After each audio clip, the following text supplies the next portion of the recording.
My name is Maris Anlay. I'm 35, and I used to think love could outshout a contract. I come from a small house that smelled like jasmine rice and laundry soap, a place where the hallway nightlight threw a soft square on the floor and my parents talked quietly in the kitchen when bills didn't add up. After high school, I stacked jobs the way other people stack degrees: bartender, register at my uncle's hardware store, eventually manager at a sporting goods shop. It wasn't glamorous, but it was honest. I liked the rhythm of it, the click of the till, the neat symmetry of inventory that always came home to zero. Julian Carrington came from a world where symmetry was curated. His parents, Victor and Elaine, moved through rooms as if they owned not just the walls, but the air between them.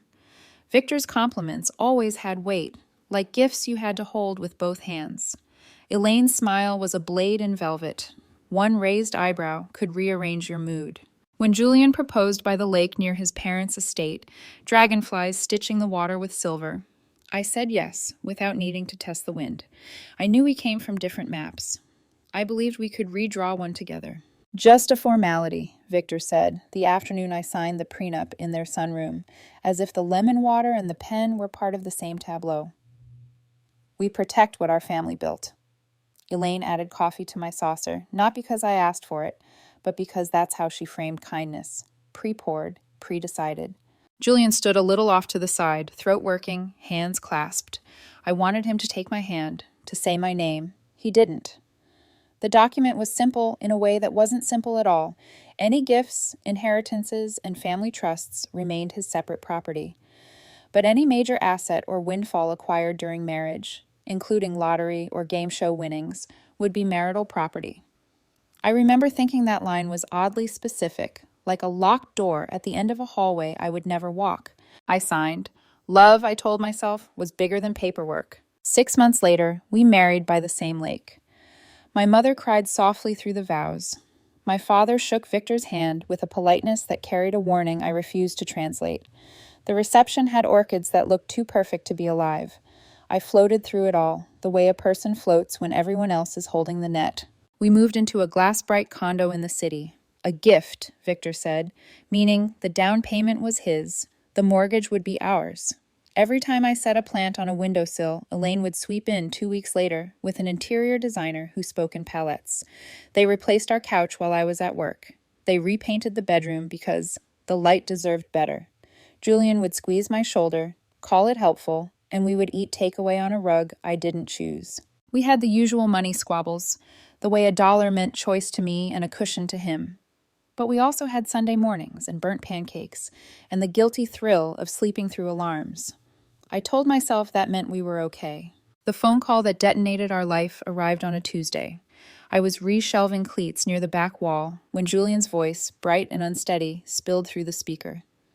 "Maris," he said, breathless, "you won't believe this. I think I won. 9 million. For a few seconds, I was light as static. I closed my eyes and saw a dozen easy futures, a trip, time with my parents I never had to look at the clock for, the miracle of paying off a mortgage before the paint dried. When I opened them, my department's fluorescents were still the same burnt noon as always. "Don't tell anyone," he said quickly, words tripping. "Dad's calling someone.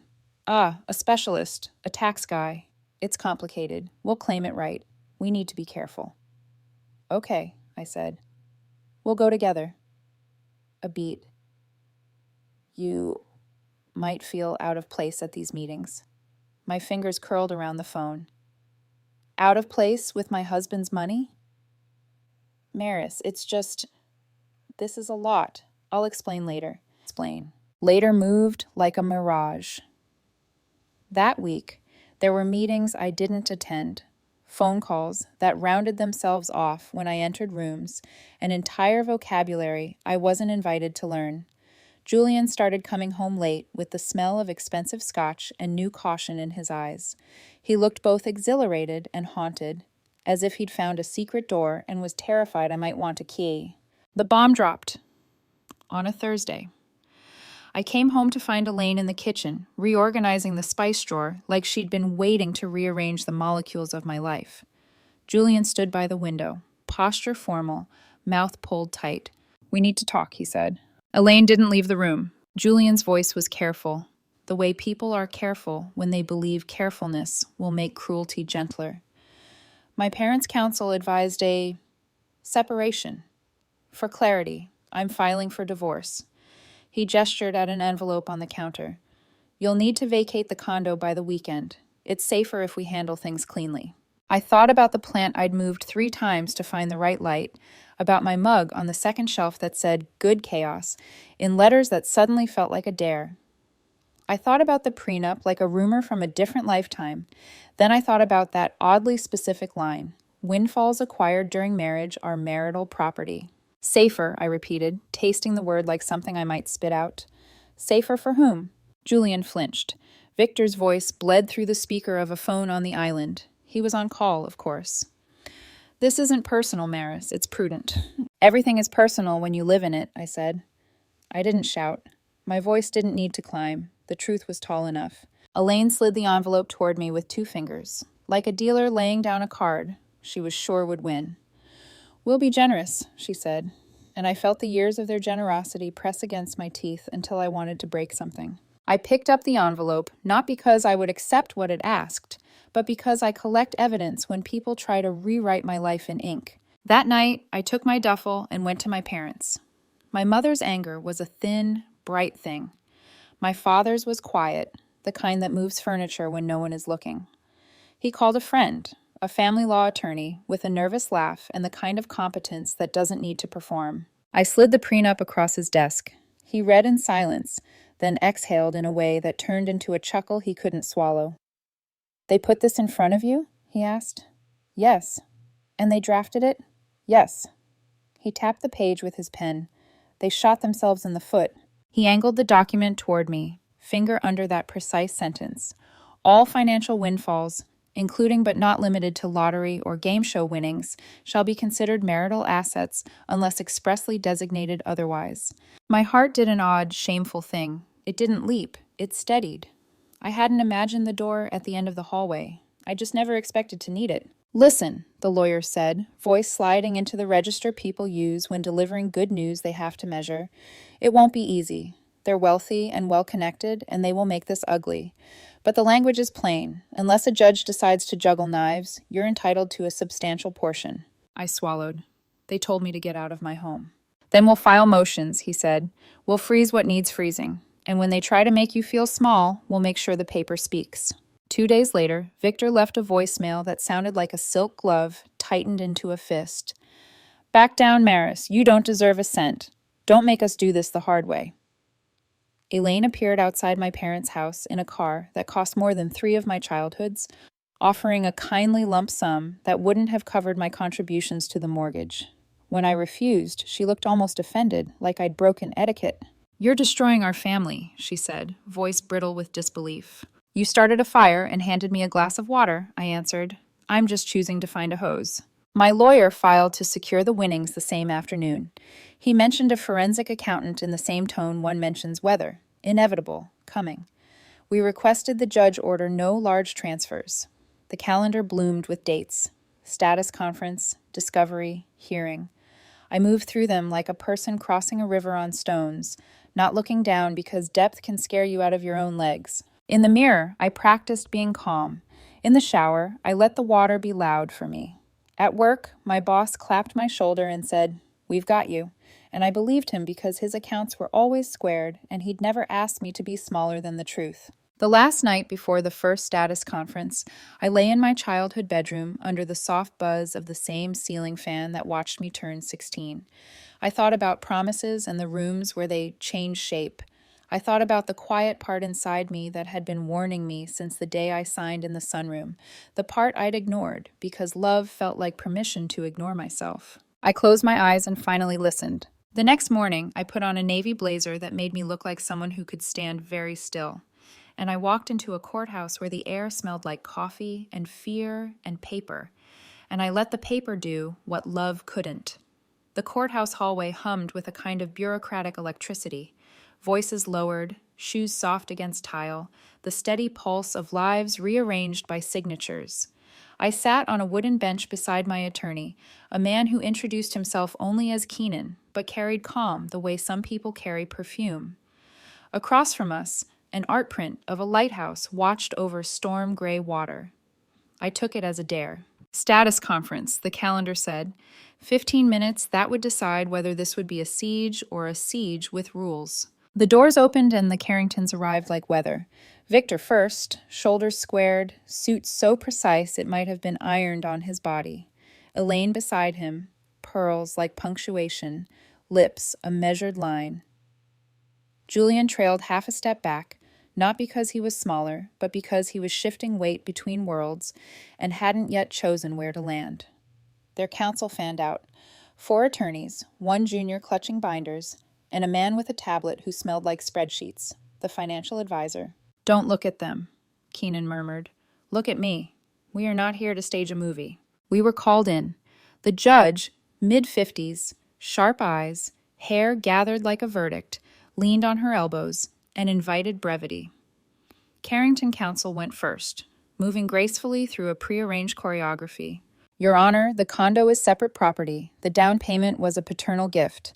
Our client's lottery win is likewise separate, purchased with his personal funds.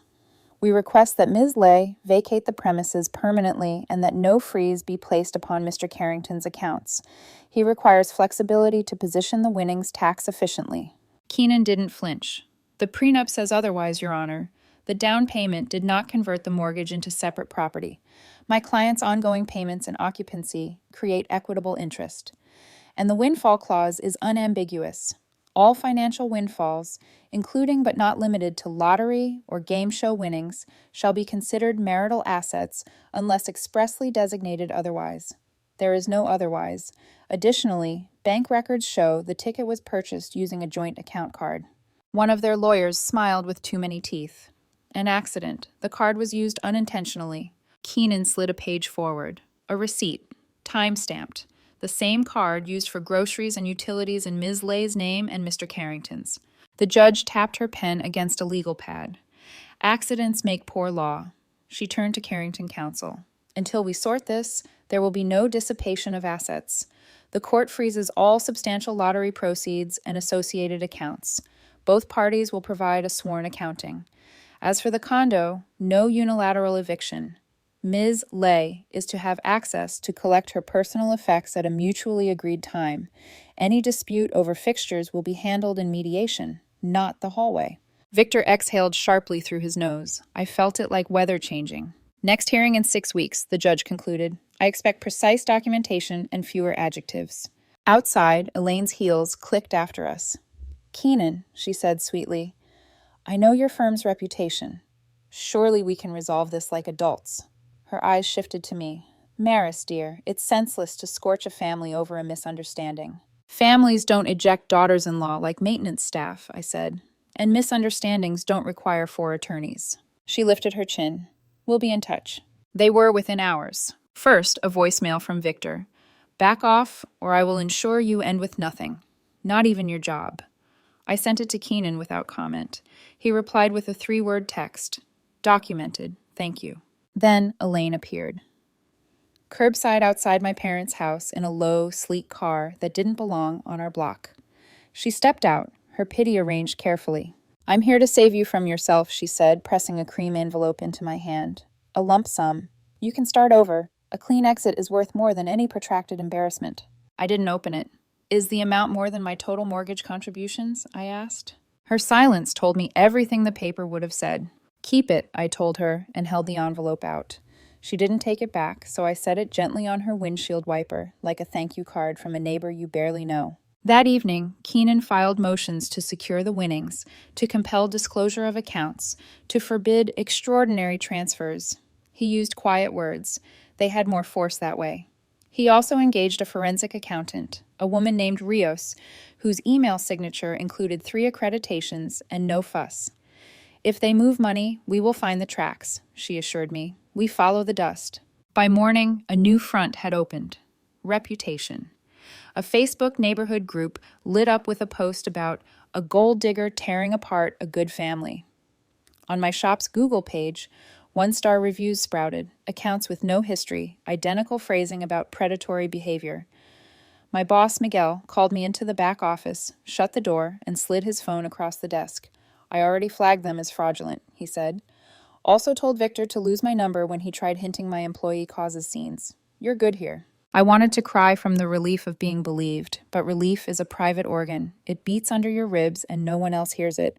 Thank you, I said, and meant it with my whole chest. Friends split down the middle like an overripe peach. Some texted hearts and you got this. Others suggested I be reasonable, which is usually code for be quiet. I learned which voices restored me and which ones wanted a front row seat. Julian didn't call. He texted once. This has gotten out of hand. We should talk. I typed and deleted 3 versions of the truth before settling on the one that tasted least like regret. Talk to your counsel. He responded with the saddest sentence in any language. I didn't think it would be like this.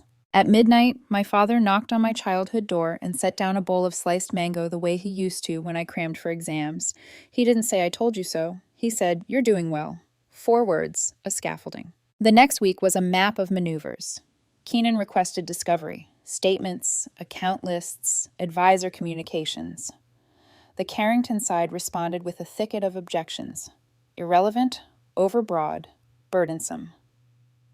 Rio sent me a list of documents to gather from my side. Pay stubs, Zelle screenshots, my half of utilities, proof of mortgage transfers. I printed everything in triplicate and labeled the folders like a person who trusts paper more than memory. Then came round 2 of intimidation. A lawyer from their team, smooth voice, no commas, called to propose a front-loaded settlement. A figure large enough to dazzle a hungry eye, small enough to insult a hungry mind.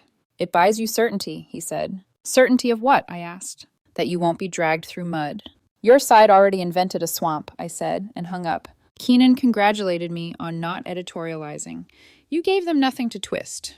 Is this what winning looks like? I asked. He considered. This is what holding looks like. The smear campaign shifted tone after that. Less righteous, more desperate. Someone messaged my mother, a stranger with a profile that smelled like a sock puppet. Raise your daughter better. My mother typed back. In the Vietnamese, she reserves for people who forget we taught our children to carry themselves. Chúng tôi dạy con gái mình không cướp của người khác. We taught our daughter not to steal from others. She showed me before she hit send. We laughed until we cried. 2 weeks later, we returned to court for a status update. The judge had our initial disclosures in front of her. She frowned at the Carrington side. These are incomplete. Our client needs flexibility to make investments, their lawyer began. Flexibility is not a synonym for opacity, the judge said, dry as a gavel. All liquid proceeds are to remain in place.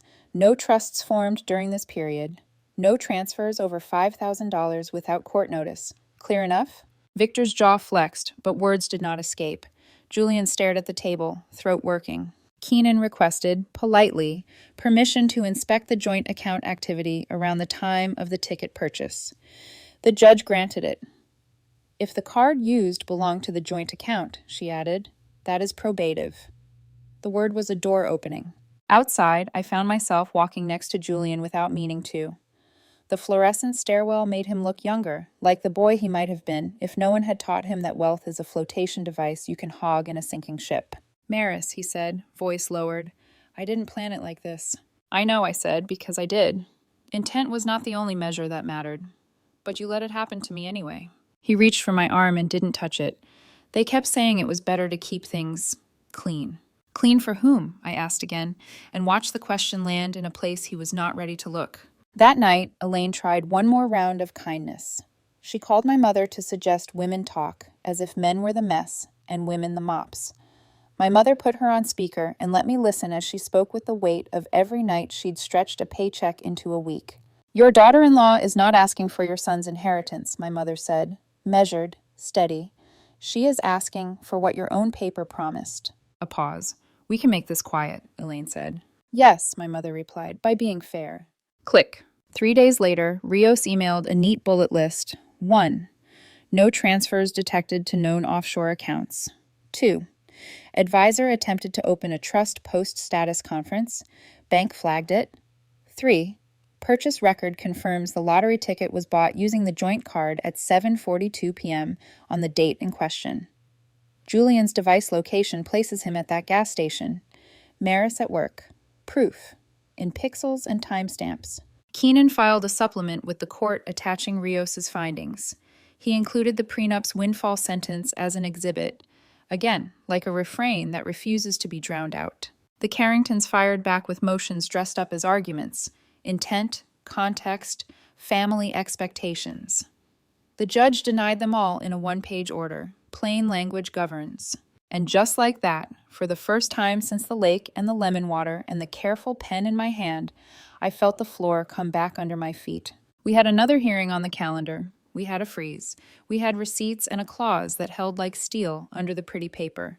The house they built of glass was starting to notice the weather. On Friday night, I stood in my parents' kitchen and ate rice with fish sauce and sliced cucumber, the taste of my first language in my mouth.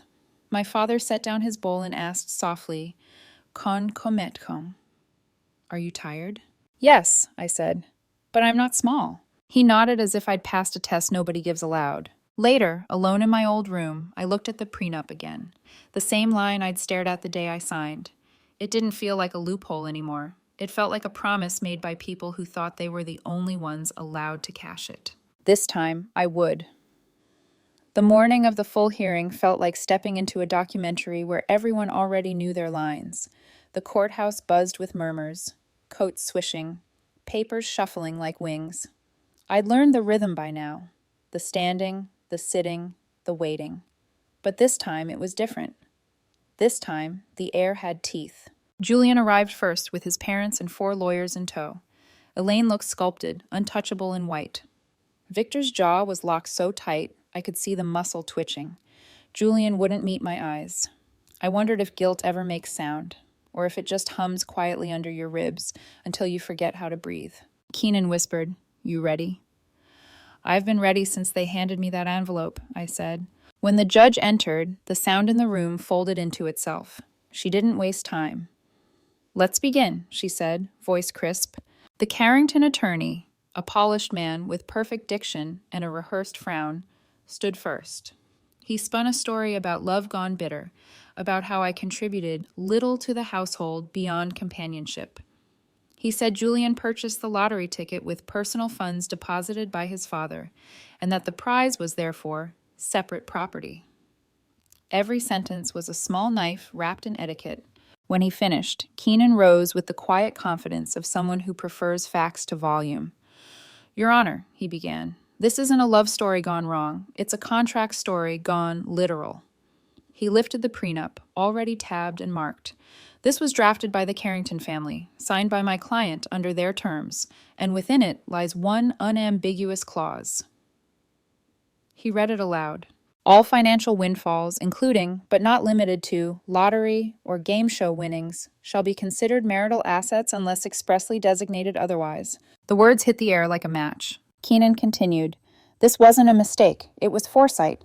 Unfortunately for the drafters, foresight cuts both ways." He slid forward the bank statement showing the joint account purchase. The ticket was paid for using funds from a shared marital account. Both names. One purchase. That's not an accident. It's evidence. The judge looked at the page, then at the Carrington table. Her gaze stayed there long enough to make even Victor blink. "Mr. Carrington," she said, turning to Julian, "do you dispute that the card used was from a joint account?" Julian's throat bobbed. "No, Your Honor." "Did you inform your wife of your intent to treat the winnings as separate?" He hesitated. "No, Your Honor." "Did your parents?" A pause, then. "They advised me it would be best to handle things privately." The judge set her pen down. "Privately is not the same as lawfully." Elaine shifted in her seat. Victor whispered something to their lawyer. The tension in the room thickened, all satin and steel. Keenan kept going. Calm, precise. He showed evidence of my mortgage contributions, utility bills, and texts where Julian and I had planned vacations we never took. Each exhibit painted a picture. This wasn't a trophy wife skimming cream. This was a partner holding up her share until someone cut the floor away. When it was my turn to speak, Keenan nodded for me to stand. The judge asked only one question. "Ms. Lay, why are you contesting this?" I swallowed. The microphone was cold. "Because," I said, "I signed that prenup believing love would protect me. It didn't. But the words did. I was told I didn't belong in their world, but apparently their own contract says otherwise. The judge's lips twitched. Not quite a smile, more like respect in disguise. Thank you, she said. When their side took the floor again, it was desperation dressed in arguments. They claimed the intent of the clause was different, that it was meant for game show winnings, not lottery tickets, that the phrase marital property was open to interpretation. The judge tilted her head. You wrote this, yes? Their attorney nodded. Then perhaps you should have hired a better poet. It was the first time I almost smiled in court. By afternoon, the sun had shifted through the courthouse windows into sharp beams that sliced across the floor like truth itself. Elaine left the room twice, once to compose herself, once, I suspect, to call the PR team that couldn't fix this. Victor's arrogance cracked when the judge denied their motion to reinterpret intent.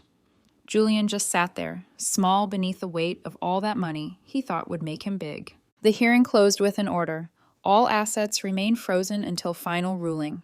Each side to prepare complete financial disclosures and valuation summaries. Trial date set in 4 weeks. Outside, the air felt different. Cooler, thinner, cleaner. Victor brushed past me, muttering, "This isn't over." I turned to him and said softly, "You're right. It's just beginning." Keenan waited until they were gone, then exhaled. "We just broke their spine." "Will it hold?" I asked. "Long enough for the fall," he said. The following weeks were the strangest blend of quiet and chaos. The Carrington lawyers sent settlement offers dressed as mercy, low lump sums labeled generous. Each time I refused. Keenan would smile slightly and say, "Patience is profit." Then came a surprise maneuver. They filed an emergency motion, claiming the prenup clause was ambiguous under intent and should be excluded. The judge denied it in one sentence. "Contracts are not wish lists." Elaine tried a new angle. Pity. She called my mother again, voice trembling this time. "Please tell Maris to end this. She's embarrassing everyone." My mother answered, "Everyone who?" and hung up. Julian, though, he sent a message, not from a lawyer, not through intermediaries, just him. I didn't know they'd go this far. I thought they were protecting me. I didn't reply. Some truths don't need witnesses. They need distance. The night before the final hearing, I couldn't sleep. My body felt electric with the weight of everything unsaid. I found myself standing in front of the old prenup copy on my desk, tracing the faded blue ink of my own signature. When I'd signed it, I was trying to prove I wasn't after their money.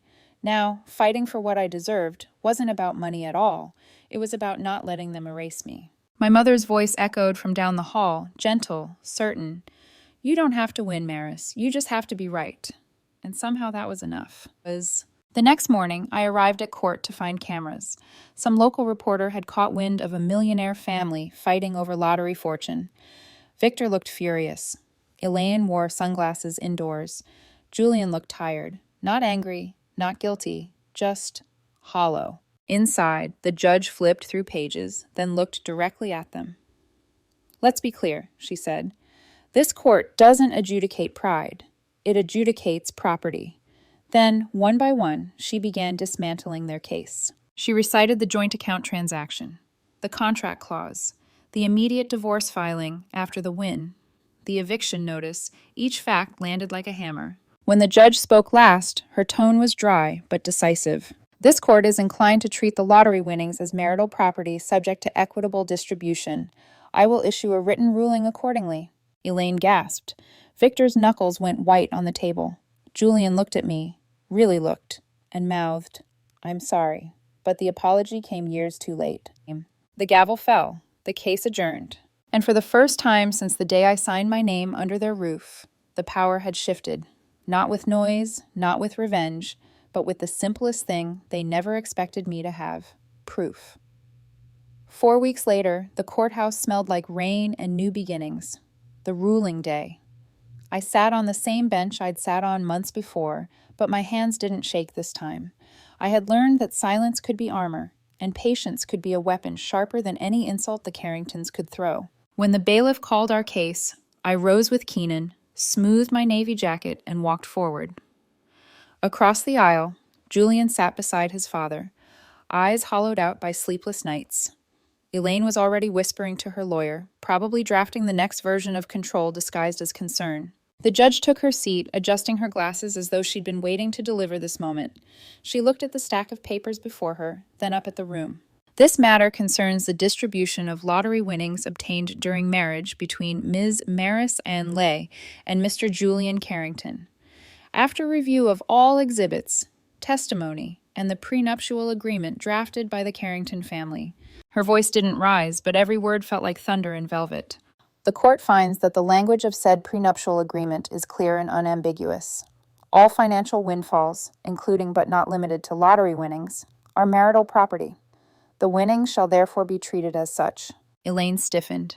Victor leaned forward as if he could intimidate the verdict into changing. Julian just stared down at his hands. The judge continued. Furthermore, the court finds that Ms. Lay contributed financially to the marital household through consistent mortgage and utility payments and was unlawfully removed from the marital residence without proper notice. She is entitled to reimbursement for her financial contributions and an equitable share of the winnings. For a moment, I forgot how to breathe. Keenan's hand brushed my arm, steady as stone. The judge set the papers aside, then looked directly at me. Ms. Lay, it appears the agreement they forced upon you has become your protection.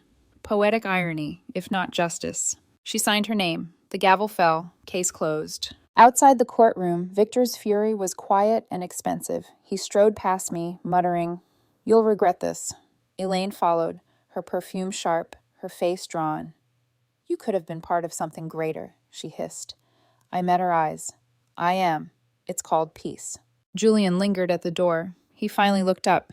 "You really won." "No," I said softly. "I just stopped losing."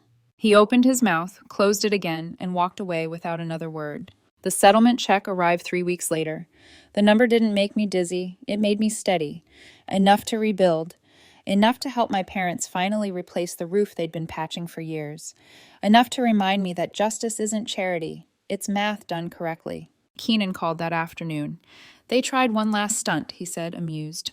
Filed a motion to clarify intent of the prenup. The judge denied it in 2 lines. The intent is written, read it.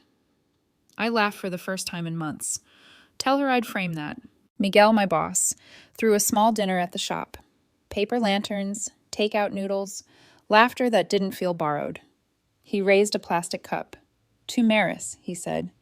"To contracts that mean what they say." Everyone laughed. I smiled so hard it hurt. A few weeks later, an envelope arrived in the mail. No return address, but the handwriting was familiar. Inside, a single page. "I never wanted it to end like this. I hope you find peace. Signed, Julian." No apology, no accountability, just the ghost of a man still confusing regret with love.